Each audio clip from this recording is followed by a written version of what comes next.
A couple of dozen student protesters and their supporters, they filled the gallery in the courtroom as U of T's legal team spent the day trying to prove that members of the encampment are trespassing and that assistance from Toronto police is necessary to help dismantle the nearly 7-week-long occupation.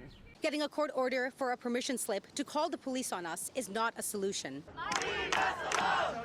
Leave us alone! As student protesters continue their calls for U of T to divest and cut ties with Israel, the school's legal team made its case to the courts, arguing that the university's front campus is private property and that protesters have taken control of King's College Circle. Monique Gillison, the lawyer representing U of T, described how protesters moved in under the cover of darkness, how they breached the fencing, ignored the signage, and went on to create a gate, and then fortified the fence around the circle using wood and zip ties. She also argued the large grassy area should be a space for everyone, and right now that's not the case, with 24-hour marshals controlling the entrance.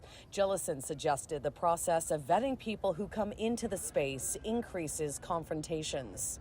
U of T also claims it has received hundreds of reports of hate speech, threats, and intimidation, and that many on campus are feeling harmed by the occupation. Accusations that are being denied by student organizers and their legal team.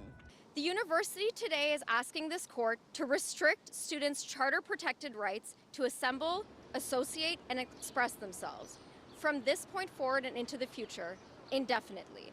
This administration ultimately has wholeheartedly failed to provide space for this academic debate and safe, free expression on campus.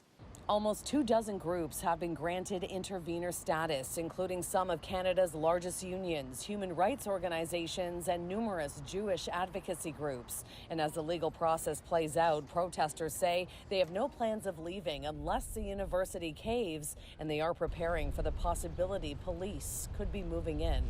We launched our encampment at the University of Toronto to show the university that students cannot be silenced. Now, U of T has wrapped up its case. Next, we'll be hearing from the encampment's legal team. There will also be time for cross-examinations, and we're being told that the hearing itself will wrap up by the end of day on Thursday. And at this point, we're still waiting for a timeline from the judge as to when a decision will be made. Outside the courthouse on University Avenue, Shauna Hunt, City News.